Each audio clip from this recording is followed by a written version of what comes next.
Hey, what's up everyone, Verbe here, and welcome back to another video. It's been almost 3 years since I posted this guide on all of my game settings, and I thought that there's not gonna be any reason to make another one.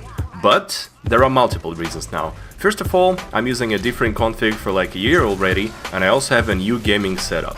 And I guess it's a good idea not only to share all of my settings that I use at the moment, but also give you a little sneak peek on my setup. Specifically which mouse I'm using, what's my monitor, and so on. A little disclaimer. Keep in mind that these are my settings. This is how I'm used to be playing Team Fortress 2, so copying everything from this video does not make any sense. If you're absolutely satisfied with your own gameplay, this guide won't be that useful for you. But if you want to look into some in-game tweaks maybe, or just want to see how to optimize TF2 in one way or another, well, I hope you'll figure something helpful out from this video. Let's get started. So years ago I used Chris Max frames, then I switched to command-less one, and now I use master config. It is up to date, and I think that it will always be updated because the people that created the config also created Team Comtrust 2. If you haven't heard about it yet, I highly suggest you check in this video on Valve News Network channel. Basically, these people care about the game a lot, so master config will definitely live a long life. What's really cool about this config is the way you customize things. You go to the site, you pick the one that you think is gonna work the best for you, and you can customize everything right over here. Turning ragdolls on and off, changing graphics settings, disabling sprays, and so on. The list is huge, so make sure to check it out yourself. Master config also offers some add-ons that you might want to use, like disabling Pyrovision, tutorial videos, and some others. I'm not gonna go through the installation process because it's all described here as well. The preset I use to actually play the game is medium-low, and the one I use to record videos is ultra. I also use the no tutorial and flat mouse add-ons. As for TF2 launch settings, these are recommended ones by master config, so I use them. You can read what each of them does on the config side. I'm not even sure you need any of this, but whatever. What's really important here is that I run TF2 in full screen.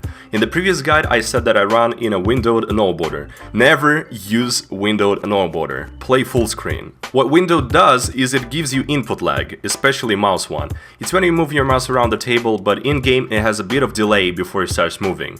This whole thing absolutely destroyed my aim back in the day and made me stressed out a lot because I couldn't figure out what the reason was. So yes, play full screen. It's not only about TF2 but also about any other FPS game. This is why I have full screen here and then my monitor resolution.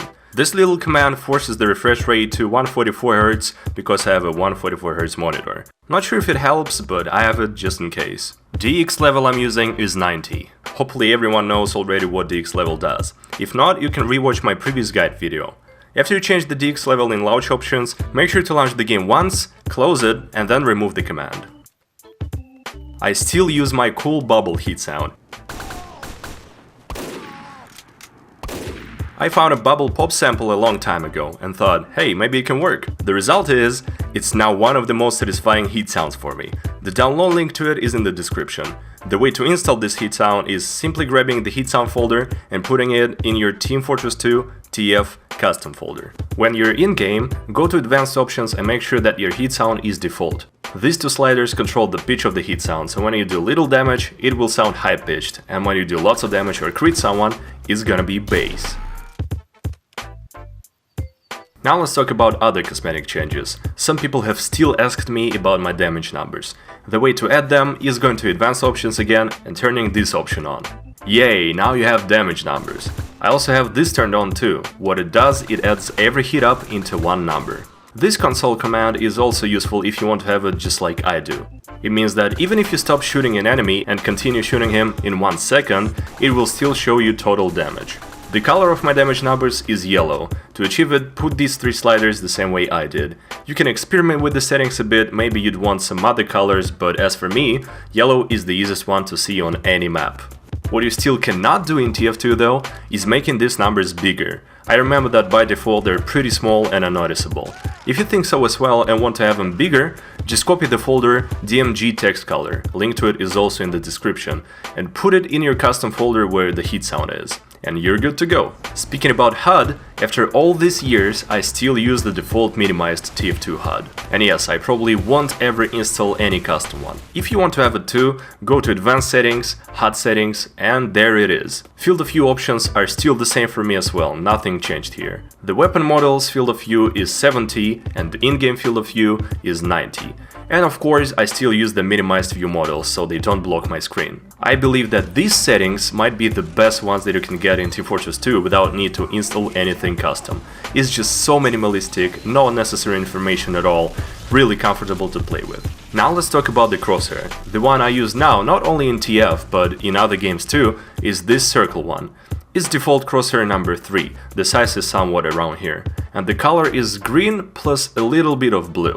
Yet again, it's a personal preference, but I think that this color is the best one because you can see your crosshair on any map. It's bright and it does not overlap with textures. There is something else that I use on TF2, minimalistic explosions. It's just a simple script making explosions look like this. I don't think it gives you more FPS, I just like the way it looks. If you want to install it, grab the explosions folder and put it in your custom folder yet again. And now, my sensitivity and some other important settings. My in-game sensitivity is 2.5 with of course raw input on.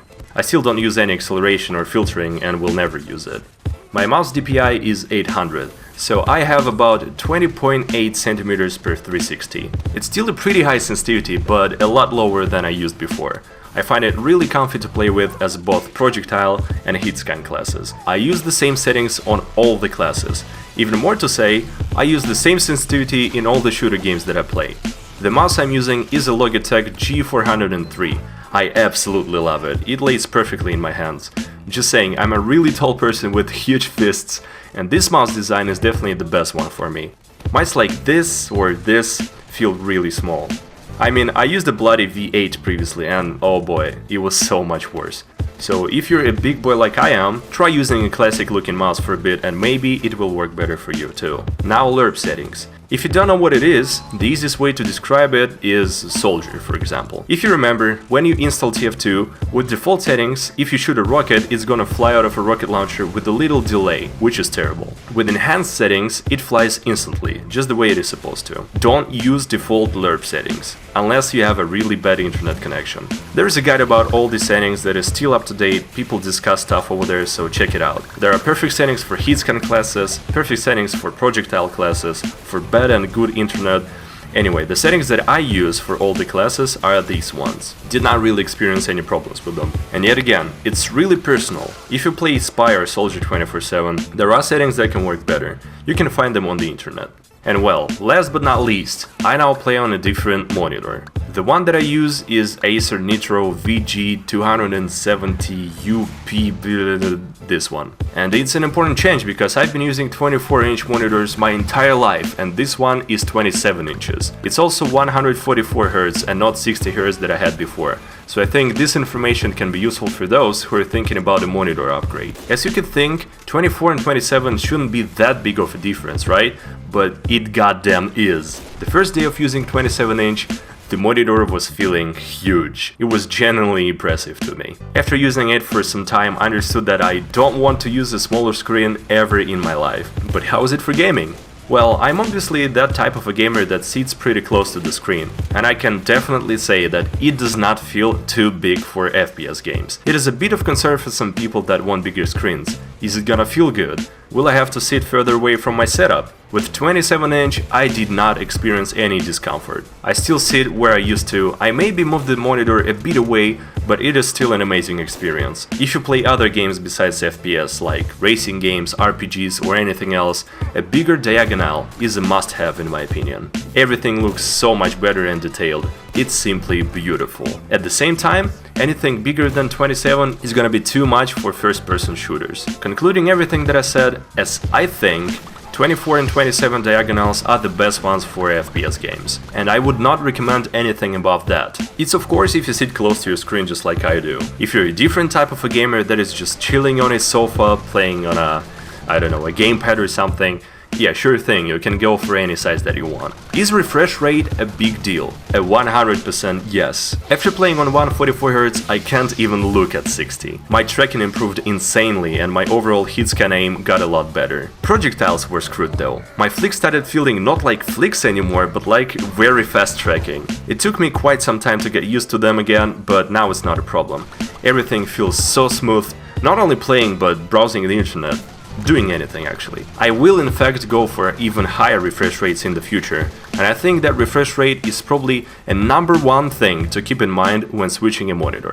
Alright, this is everything I wanted to share with you guys. Every single setting that I use in Team Fortress 2. I really hope this video helped some of you optimizing your game or just figuring out something useful. I wanted to talk a bit more about sensitivity and DPI, but I've decided to make a separate video on it. I want this one to be short and clear. Thank you everyone for watching. If you enjoyed this video, make sure to leave a like and comment. If you want to see more content in the future, feel free to subscribe to my channel.